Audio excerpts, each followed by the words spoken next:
What happens when an award-winning actor swaps the script for a guitar? On this episode of the MarshyCast, I'm joined by actor and musician Damian Lewis to talk about his new album, Sweet Chaos, and his UK tour, which includes a date at Portsmouth Wedgewood Rooms this October. We discuss the artists who've inspired his songwriting, whether his lyrics come from personal experience or from the storyteller in him as an actor, and whether writing his own songs feels more rewarding than performing somebody else's words on screen. We also chat about working with the legendary songwriter Guy Chambers, writing songs with live audiences in mind, balancing a film release with a concert tour, and we finish with a fun word association game featuring some of the incredible actors Damian has worked alongside during his career. It's Paul Marsh, and I'm delighted to say that I've been joined by Damian Lewis. Damian, how are you, sir? Hello, I'm very well. Yeah, thanks for having me on. So you are going to be heading out on tour for your Sweet Chaos album. Not only are you headed out on tour across the UK, you're coming to the Portsmouth Wedgewood Rooms on Friday, the 2nd of October. I think obviously a lot of people know you as an actor first, but when you stand on stage with a guitar in your hands, does it feel like you've discovered a part of yourself that you've been wanting to come out for a long time? Well, I suppose, it's the first time that I've sort of, taken it sort of more seriously and sort of gone out professionally, made records. Yeah. I've gone out on tour, but I've always played music and I've always had a guitar in my hand, to be honest. So right from, when I was a younger lad, and I used to busk around Europe take my motorbike, take my tent and my guitar. So, and I used to go out in the summers and play for like 3-4 weeks and play on the streets, earn enough money to pitch my tent, get my bike and go on again. And so I've always done it. And I think that's why the first record had that slightly sort of live in the room feeling, just quite sort of singer-songwriter, me just writing and playing on the acoustic, because I think it was sort of out of that tradition of busking and playing in the streets that I made that first record. And this second, Mission Creep, it was called, and this one, Sweet Chaos, just a bit different. It's a bit more in your face, maybe. It's a bit more sort of pop rocky. Still singer-songwriter, still me writing them and, on an acoustic, but just probably a bit more up-tempo. What would you say your influences are? Because I got a lot of Bowie, maybe some Dylan in there and bits and pieces like that. Who would you say your influences are? Well, when I was a teenager, I was listening. I mean, it was rockabilly. I was listening to Eddie Cochran and Elvis and Carl Perkins and bits of Johnny Cash and Everly Brothers and Buddy Holly, all that stuff. And it was that's when I started playing acoustic guitars and singing songs, was just copying those guys. And although they don't sort of necessarily filter through, there's one sort of rock and roll, sort of blues rock and roll song, a bit of that tradition called Advent on the album. Yeah. You've heard David Bowie, you're absolutely right about that. I wrote a song called Traffic Jam, which actually has an homage to Bowie in the middle of it. It does, actually, yeah. I've nicked a lyric and a melody, and then I realised I think maybe I should go and get permission from the Bowie estate, because this is not going to be lost on anyone that I've just literally lifted something. But he is one of my heroes. So, and that was the one line is just a little homage. Homage is the word you're looking for, not lifted. Homage. Homage is, yeah. Well, it's and it's all right. It's all squeaky clean above board. They let me use it, so that was good. And those would be some of my influences, definitely. Was it a conscious decision? Like you say, it's understandable the first album was tinged with a lot of sadness. Sweet Chaos, like you say, feels a lot bigger, bolder, and certainly angry in places. Was that conscious or was it natural? I don't think you know quite what you've made until you've made it, So, when you're making any piece of art, your subconscious will come into play. And I recorded 10 songs, wrote 10 songs, recorded 10 songs, listened back to them, and then you listen back and go, oh, that's an interesting journey. I wasn't necessarily expecting that, but that's the way it is.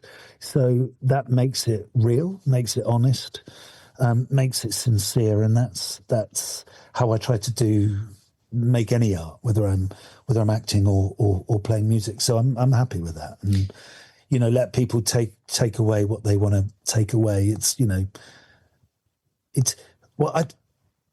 It's nice listening to music, isn't it, when you've been listening to someone for 40 years, for example, like, I don't know, whoever your, great musical hero is. And then they sit down, they do these little intimate sort of acoustic sets, and then they start explaining what the songs are about. Yes. I realised that for 40 years you've been getting a completely different meaning. Very much so. Very much so. But I really like that. I really like the fact that you had your own meaning for that song, right? And even though the songwriter then comes out, like Bruce Springsteen or whatever, comes out 40 years, but this is what this song is about. And you go, oh God, well, that's interesting. I thought it meant something completely different. But I think it's important just to leave them, once you've made the music, you just leave it to the individual to receive it how they want to receive it. Do you know what I mean? I agree. I think it's really, because obviously I do speak to a lot of musicians, and I know a lot write from the heart and they write from personal experiences. But then I'm finding more and more people are more or less conjuring imaginary scenarios in their head, and they're writing about that. And I know one of the most famous albums where that is the case is Alanis Morissette's Jagged Little Pill, that 90% of that was her producer reading the paper every day, finding stories that they liked, and then creating songs about them. And I found that really, really interesting. Obviously, with you as an actor, I assume that you find that easier to do. I think there is an element of storytelling, yeah, in my songwriting, yeah. I think that would definitely be true, and maybe, and I would say that's probably just an interest of mine. And when you're an actor, you are telling stories, and I suppose, and when you're a songwriter, you're telling stories as well. Some people, write songs that are 10-minute stories. You mentioned Bob Dylan. He's a classic example of that. Yeah. Brilliant stories. David Bowie said that he loved reading poetry when he was younger, and it didn't matter if he didn't particularly understand it. There was just some odd sort of energy and connection to it that made him love it. Some of Bowie's songs are impossible to understand what he's talking about as a result. But I have that same response to Bowie's songs as he was having to whatever the poetry was. I just have that connection to it. So, and Bob Dylan, famously, he just had a hat. He had his little hat or his little black box, didn't he? Of just cut out phrases and words, and he just put them all together and stick them together until that's a sentence. And you might, you or I might look at it and think, well, it doesn't make any sense, Bob. But doesn't matter. Doesn't matter. It's imagistic. It's about metaphor. It's about poetic imagery, isn't it? Often for writers. And I like to write like that a bit, attempt, poetic imagery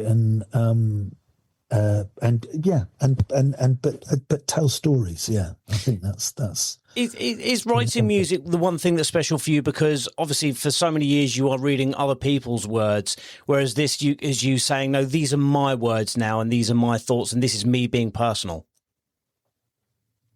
It's just a different expression. It's a different creative and artistic expression of essentially getting to the nub of things. When I act in plays on stage or film or TV, sometimes it's just for a laugh, make people laugh. Let's take people out of themselves. Let's be entertainers. Sometimes you're asking some really difficult questions. Sometimes it's political. Sometimes you're talking about the great themes of life: love, loss, joy, happiness. What makes us get out of bed in the morning, what makes us cross, what makes us happy.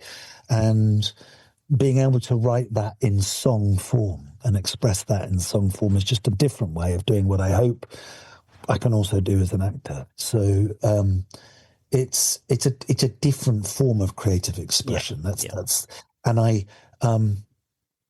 but it really is it's a wonderful experience, actually making a piece of music. So once you've played it on your guitar and you take it to the band, and then we would just start adding bits, or you get together with the producer and then everyone starts adding, and then you might add a second and a third voice to create a sort of choral effect. And then, you ask the bassist to sort of do something that sounds a bit like, you give them an image to work with, which is how I tend to work. And then the bassist comes up with an incredible bass line. And slowly but surely you are creating a piece of music. And it's really endlessly rewarding. It's a brilliant way to spend your time, frankly, fun way to spend your time. But it has that magic ingredient, which is, hopefully, if people like it, it's being able to make people think about the lyrics and then just be washed in a lovely music as well, in music at the same time. So, and we've all got our favorite bands that succeed in doing that for us, I like it when you're constantly discovering things about music. Obviously, the first thing that hits you might be the melody or a catchy chorus or whatever it is. And then maybe on your fifth and sixth and seventh time of listening to it, the lyrics start to sink in and you start to notice little bits and pieces. I like it when they go on a journey. But I couldn't agree more. And the best music will always have hidden depths, won't it? We talk about that as an actor. If you're doing a run on stage, and you're doing 12, 13, 14, 16 weeks, 8 shows a week, if by the sort of 12th week you're still finding something in the play, you're in a good play, then you just think, oh, that's great, it was hidden, and then there's something there to still be mining. And we all used to do that with albums, didn't we? The kids don't have that experience, and they can. Some do. I'm not suggesting they don't. I think it's coming back, I would say. But we would queue up at our price, wouldn't we, on a Friday morning, whenever it was, get the new single, get the new album, and you'd listen to it solidly for 2 weeks, wouldn't you? Yeah, absolutely. And just what you're saying, you might be hit by the melody first, and then, day 10, you're suddenly hearing the lyric. You're going, oh, wow. It's really funny. So when you think of like your favourite artist, your favourite song from your favourite artist is never, ever a single that's been at number 1 for 2 months. Your favourite song from them is always an album track that many people might not know, because, if it's Elvis or the Beatles or whoever it is, and you've heard that song to death, but your favourite song is that one album cut that never really gets played much. I think that's right. That's right. I want to ask you about Guy Chambers. Obviously, he's worked with some of Britain's biggest artists, obviously including Robbie Williams. What was the first thing that he told you that completely changed your way of thinking for the record? I learned a lot from Guy. It was really interesting. I think economy in the song. I might bring him something. And he said, why are you going to a middle 8? Just I want to be in the chorus. Just get straight into the chorus. And I said, well, then I lose my middle 8. Just lose it. And I said, well, it's got lots of nice things in there that I want to say to everybody. He says, I don't care. The song's better without it. And you think, oh, God, this is going to be really frustrating. That's the editing of a movie or a TV series. When you've shot this scene, it's an edit, and it gets chopped. It's an edit. And also, so he's quite ruthless like that, but also,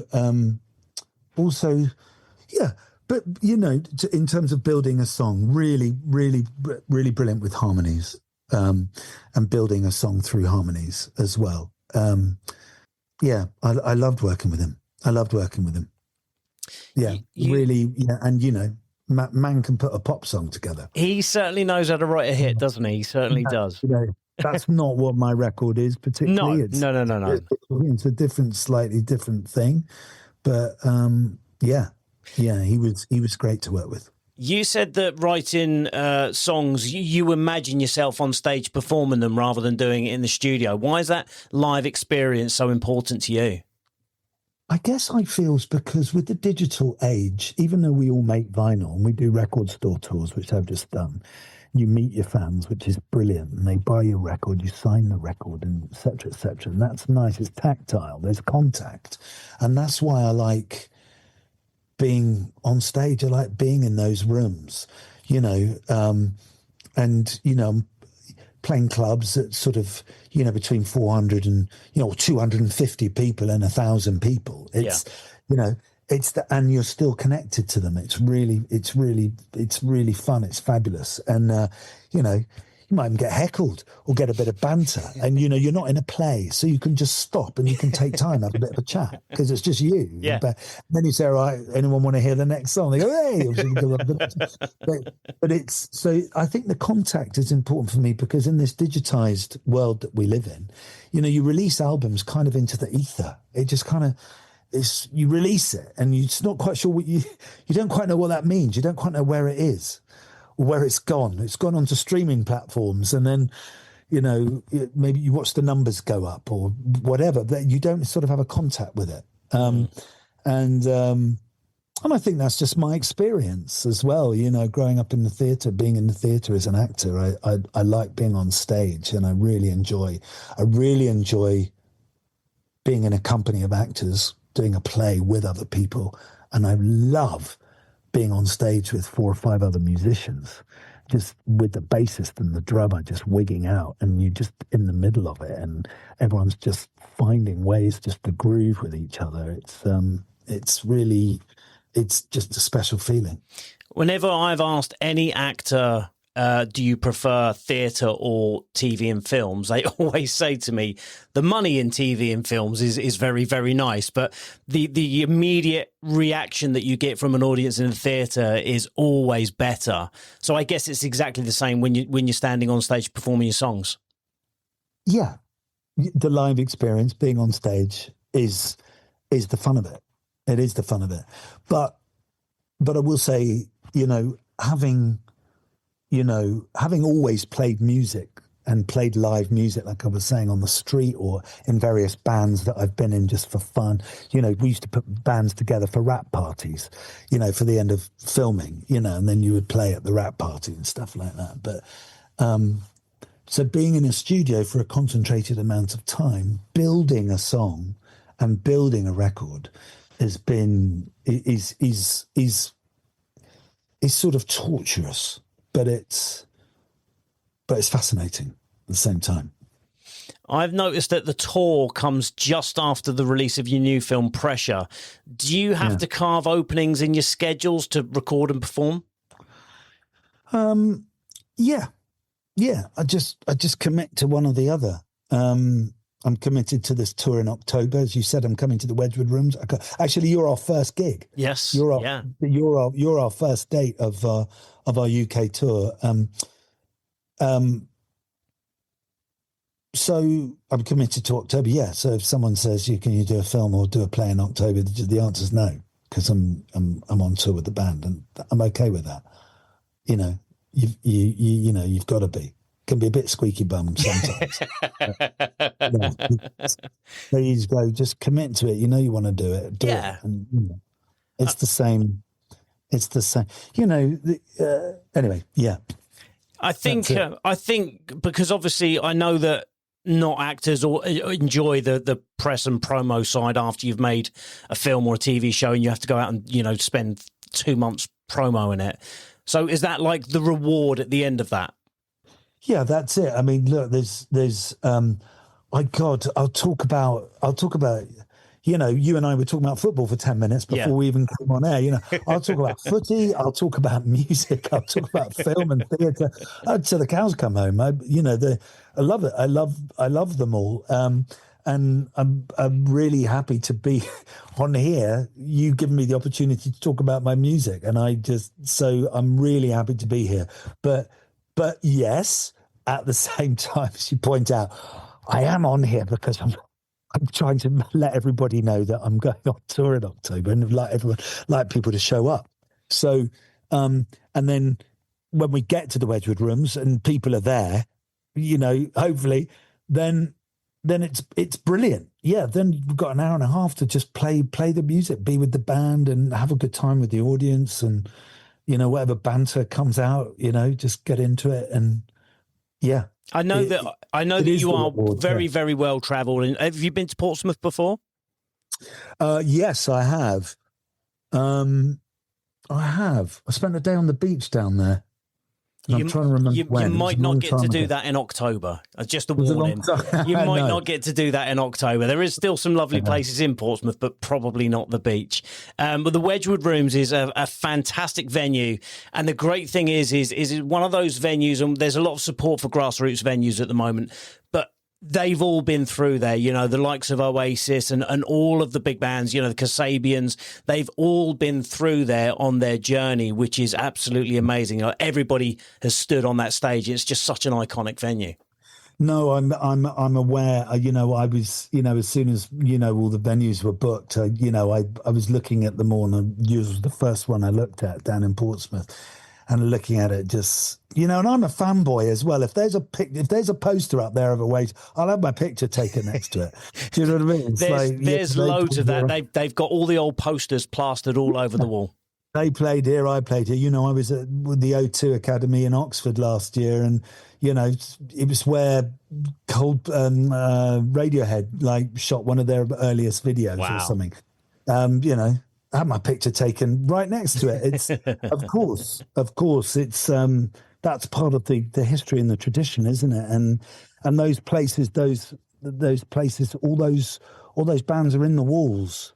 They're in the walls and they're at the bar, and everyone, people who are coming in to see me, chances are they might have been there 25 years ago watching a young Oasis or Radiohead or wherever it happened to be. Do you know what I mean? So.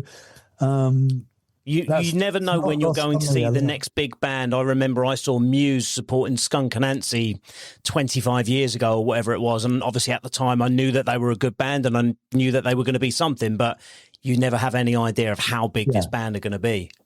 Yeah. Yeah. I had that experience as a teenager seeing INXS support Queen. Oh, wow. That's a good gig, isn't it? And it was one of my very first gigs. I was only 17 and I was seeing Queen, and who everybody loved. And then INXS came on. They hadn't released Kick yet. So it was, it was this cool Australian rock band. And we were thinking, these guys sound quite good. And then literally Kick was out about 18 months later, and went, okay. Amazing, mate. Well, look, Damian, I've taken more than enough of your time.